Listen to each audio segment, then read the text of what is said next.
So we're at the rimming part, and you can see that I've gone ahead and I've put the inside rim on and the outside rim on. I've overlapped it.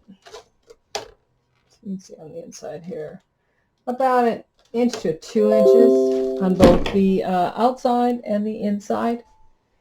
And when I do that, like here's an inside wrap. It's more like 3 inches. And then the outside wrap is going to be on the opposite side over here. You want to stagger these, okay? This is my rim filler so that you can't see all this in the inside when it's done. Okay, so what I do is I clip it on here first, and then I take cable ties and I go around it to hold it before I start lashing it. So one of the things that I found on this is, see how that's got a pucker? So what I'm doing is, if this happens to you, and that means that my outer shell got a little bit bigger than my inner shell, or inner ball. I'll have to tighten that up a little bit. Okay?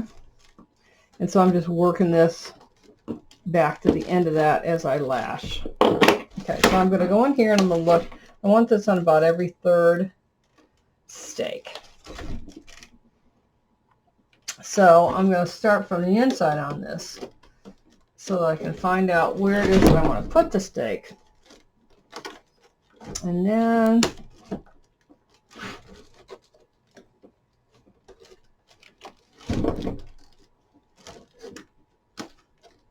I'm going to keep all this stuff down inside here.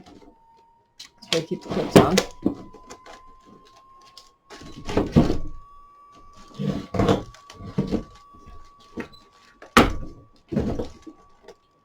Shows me where it wants to go. See how this is out here?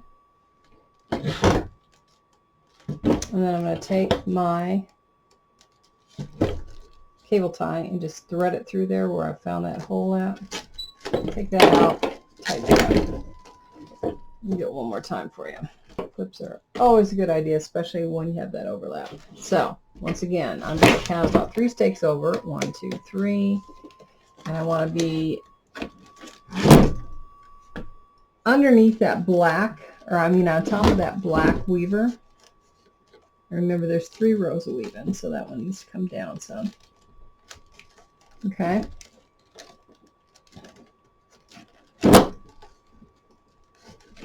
So I find the spot that I want to put that in, and that's it right there.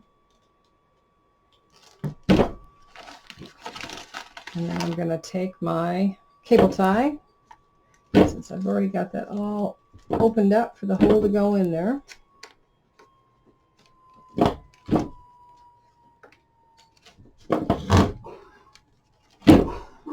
I thread that through and tighten it up. And I'm going to go all the way around on this, and then I'll lash it. Okay?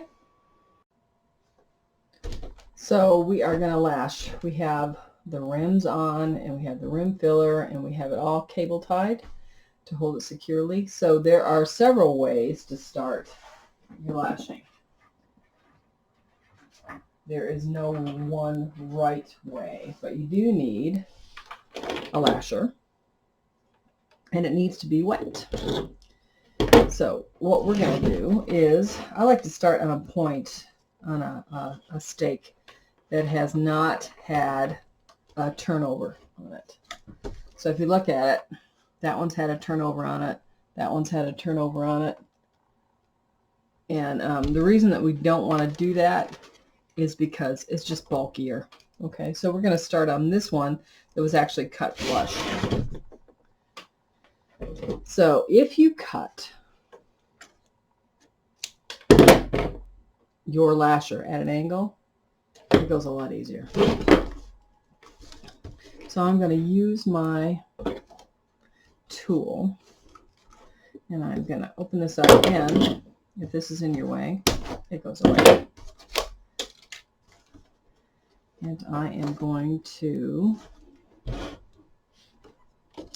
open this up, slide that down, and then what I'm going to do is I'm going to double back on it,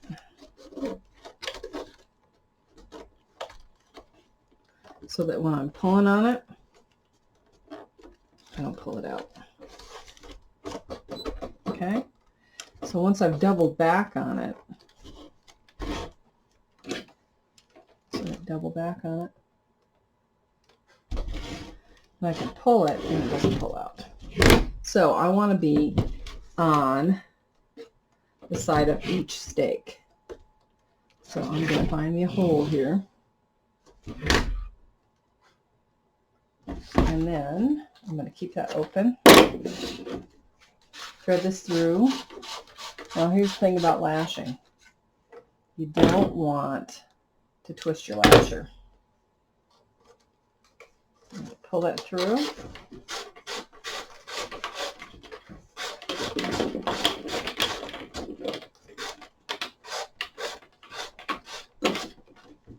And then I'm going to look for the next one. So remember, it's on every other, or not, sorry, every stake on the inside, not the outside, because we've got a double wall here. Okay? So, I'm going to come looking over on this stake.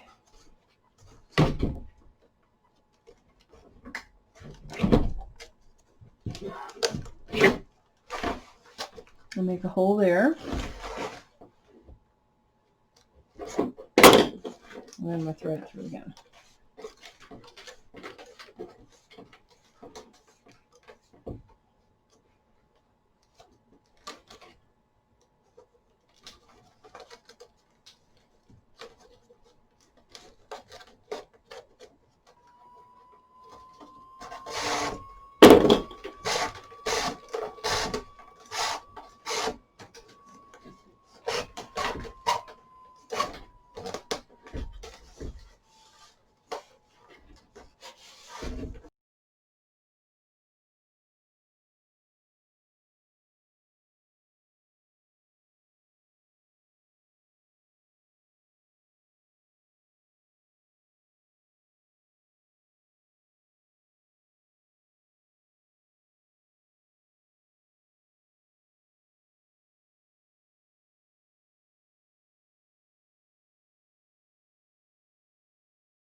And I'm going to bring it down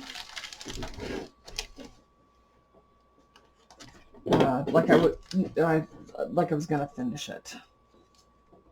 So actually I'm going to do that on this next one if I got enough room. This is a bad place to break.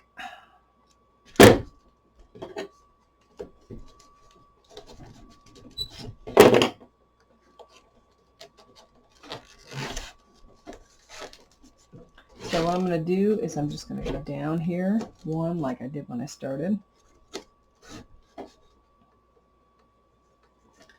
And back up. And that's how you finish it too, but since we had early finish, and that was kind of a short lasher anyways. Okay.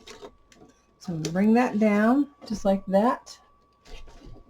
And then I'm going to lap that back over itself. Bring it up and tighten it.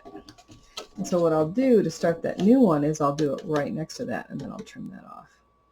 Just like I did before.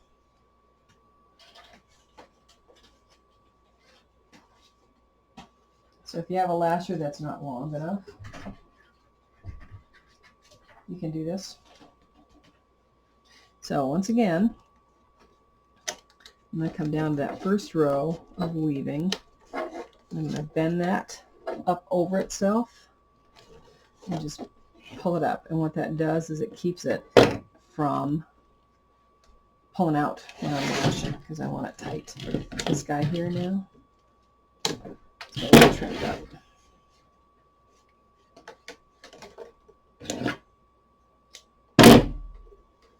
And away we go.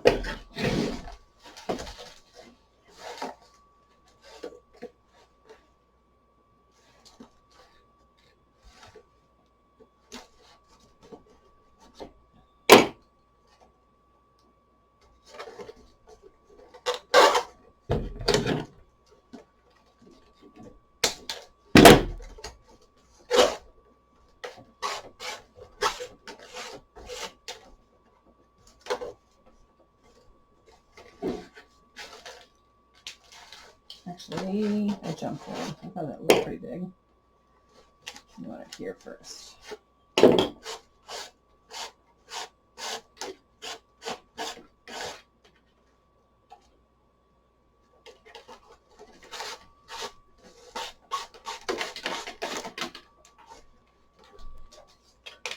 Then on to the next.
Okay, so we got all the way around, and now we are going to finish it off by going down in the same hole that we started. I'm going to go down that one, down to that one weaver there, and then tighten that up. I'm going to go right back on top of what we did. And underneath the rim, once again, you need a little help. Use your weave right tool.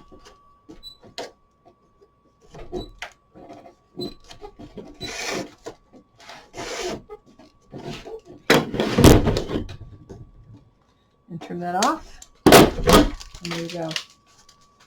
You have a finished basket. the buffalo plaid. So this is what your finished product is going to look like. Please remember to subscribe and ring that bell, and that way you'll be notified anytime that we post a new broom or basket video. You won't want to miss any.